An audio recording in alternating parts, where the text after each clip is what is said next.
Welcome to John's Jeep Garage. This video is about changing spark plugs on a 3.6 liter Jeep Wrangler JK. That's 2012 to 2018.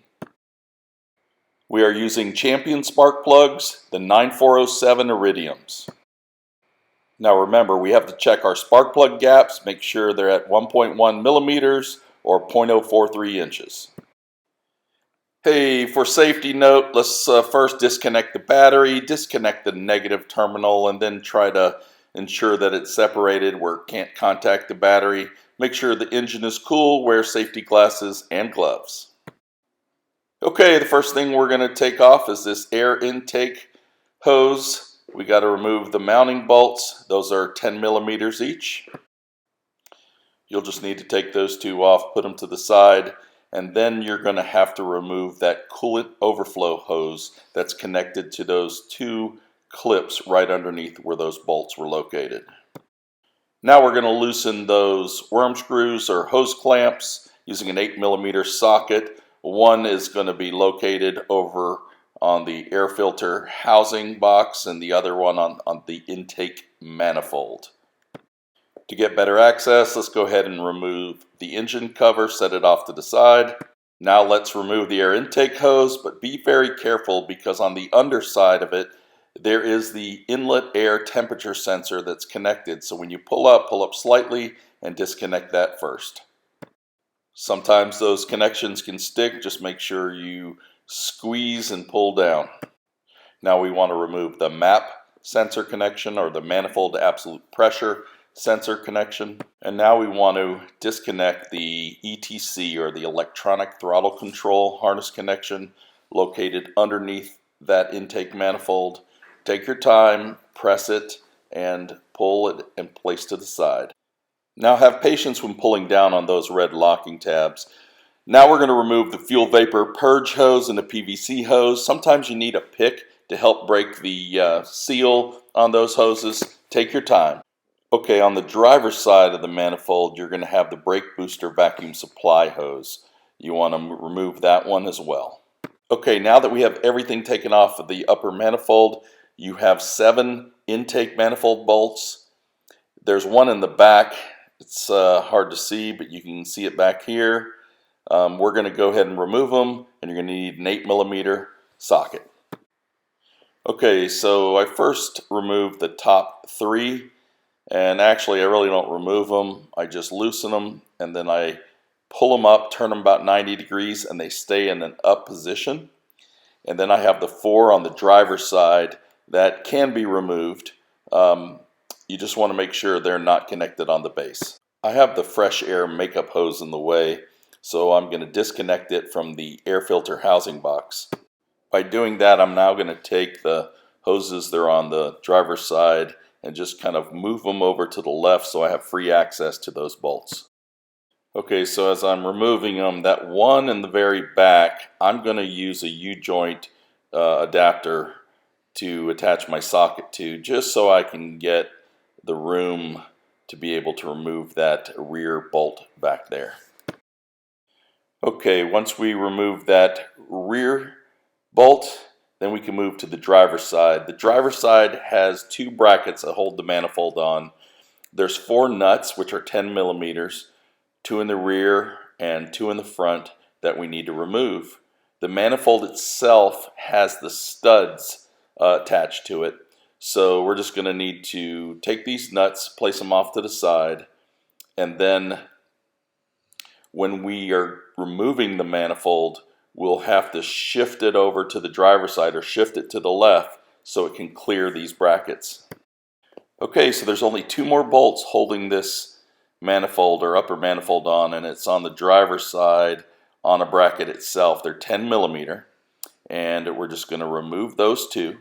And you just got to make sure the hoses are clear, and we will remove them and we'll place those off to the side as well.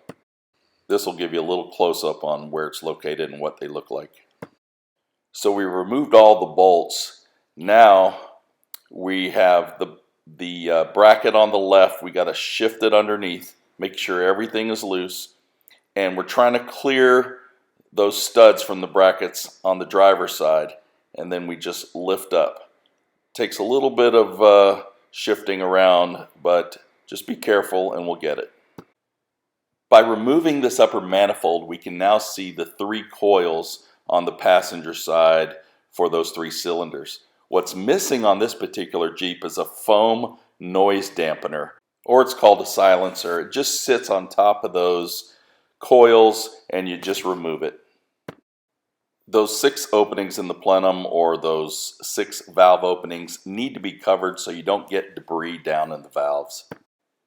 Okay, let's start by pressing down and disconnecting the connectors to the coils or ignition coils. Remove all 3. Now each one of those ignition coil packs have a 10mm bolt holding them.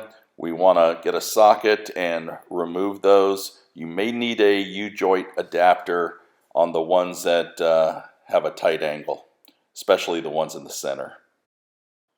Now once you removed all the bolts, just carefully pull the coils up, set them to the side, and now you have access to all 3 spark plugs. I use a extra long 5/8 spark plug socket with a rubber grip and magnet. I just carefully place it in the hole. I also use an extension, and then once it connects to the spark plug, I go ahead and I remove them. They're not put in that tight, so you can just loosen it with the extension and then go ahead and remove it by hand. And then once you do that, you get ready to install. As we discussed in the beginning of the video, we talked about the spark plug gap, setting it at 1.1 millimeters.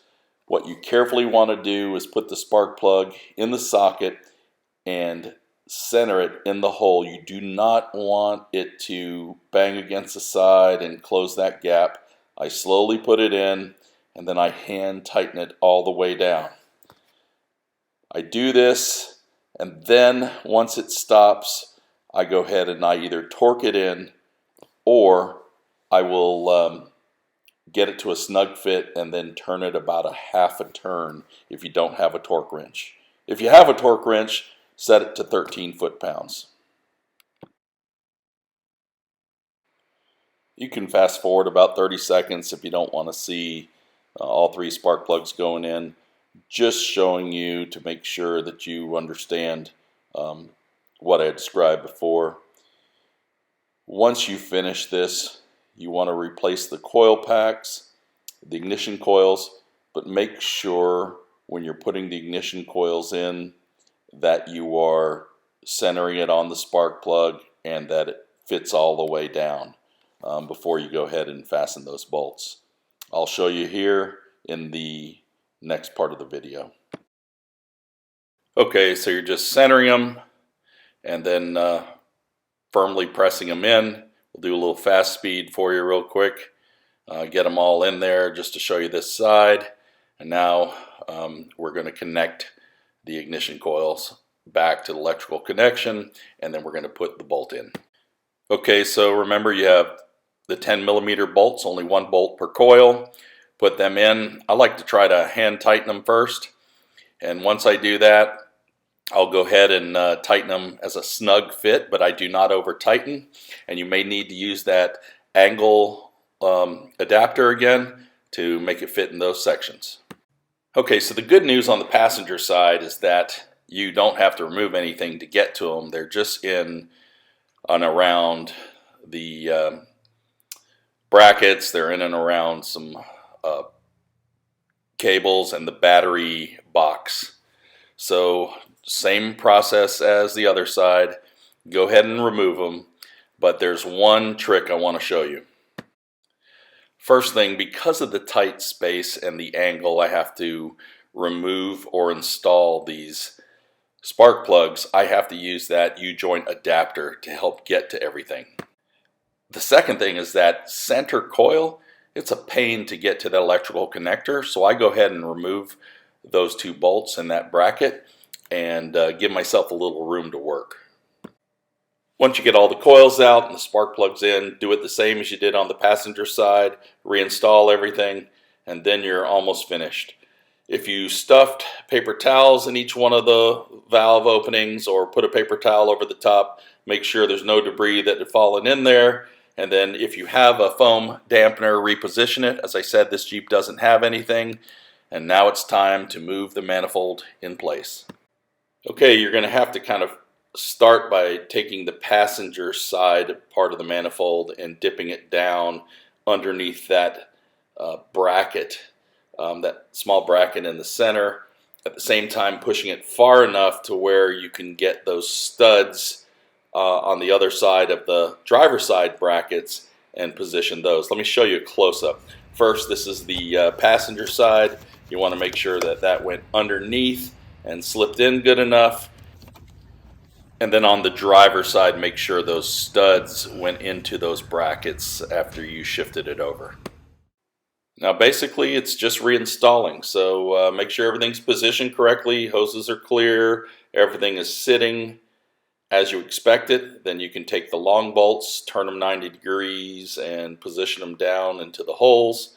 And then you have the shorter ones, those are the 4 on the passenger side. If you removed them all the way, then you can hand tighten them in, make sure they fit correctly into the holes. And then what we'll do is make sure that all of them are there and centered. Let me show you a close-up. 1, 2, 3, and obviously that one far in the back, 4. Hey, if you don't mind me using a reference, imagine it's like a tire. You don't tighten the bolts all the way.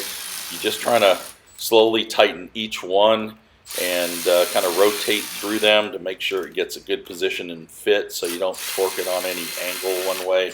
And then you go back and you tighten everything. Now, I do not tighten to a hard torque. I just make sure everything is a snug fit, and I'm using this power wrench by Milwaukee very gently. Personally, I recommend you using a hand ratchet and just tightening them up, because you do not want to use something like this if you're inexperienced and over tighten it and then end up cracking it. That'd be a much larger expense than you initially planned. That one in the back, again, I'm doing it very loosely with this straight extension, but I'm going to need to have that U-joint adapter to tighten it down, and I'm going to use a hand ratchet to get it secure.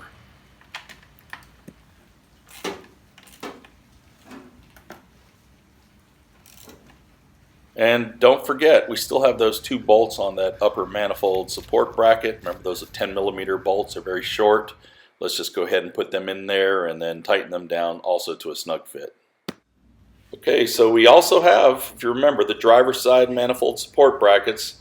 You got that bracket with 2 studs on the front and rear, and we're just going to put the bolts, not the bolts, excuse me, the nuts back on them, 10mm nuts that we have. And I just usually throw down and hand tighten them, and then I'll go ahead and use a ratchet or the power ratchet to tighten those up. And again, I just make sure that those have a very snug fit. Okay, once we're through with these 4 nuts, let's start connecting electrical connections and hoses. The first one is going to be the fuel vapor purge hose. That's the one right in front of the manifold. And then the other one is the positive crankcase hose or the PVC hose. Push that all the way in.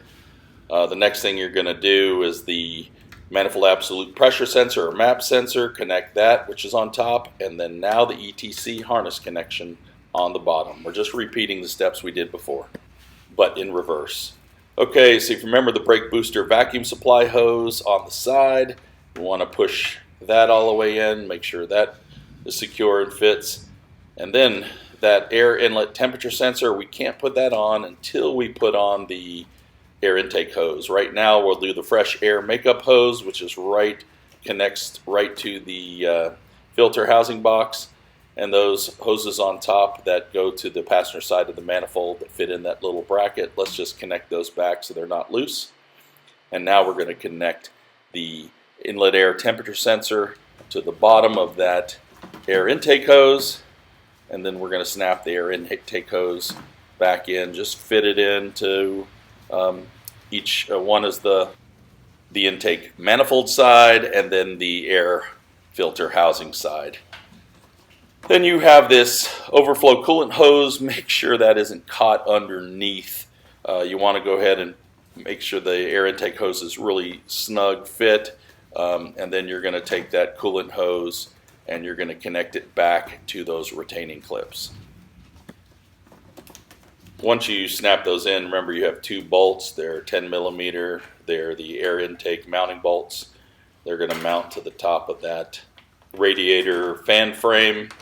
Once you get those two mounted, again with a snug fit, we can go ahead and proceed with Firewall insulation foam that goes on the back of the manifold. I did not take out those retaining clip brackets to make it easier for removal. You can. I just take my time and tuck it without tearing it right along the back side. And then there are two plastic clips that go into those brackets. And once I position everything around those retaining clips, now remember those retaining clips right there, that's the engine cover, the back hinges of the engine cover. And then I just reinsert those retaining clips into that the frame right there, those two brackets. There's a hole right there for them. Okay, let's go ahead and reconnect the battery. 10 millimeter bolt if that's an OEM battery connection, and then let's start and test the engine, and then we are done. All right, well that's a wrap. I just wanted to highlight a few things. When you start off, take the negative terminal off your battery. Make sure that it's separated and can't contact your battery. Safety first. Wear gloves. I went through a couple pair already. It's important just from a standpoint of protecting your hands. Also, when you're putting everything back together, if this is the first time you did this, you know, this is you're fooling with your engine. So if though it may seem like a simple spark plug change, you could put everything back together and miss a wire, miss a cable connection somewhere. And if it's your first time doing it, or even going in at that level, document, take pictures to make sure you understand everything you disconnected. The only thing I have to do now is just tighten up the two bands on the air intake hose, and we're done. Thank you for watching. I really appreciate it. Look at other videos on our channel, and if you like it, please subscribe.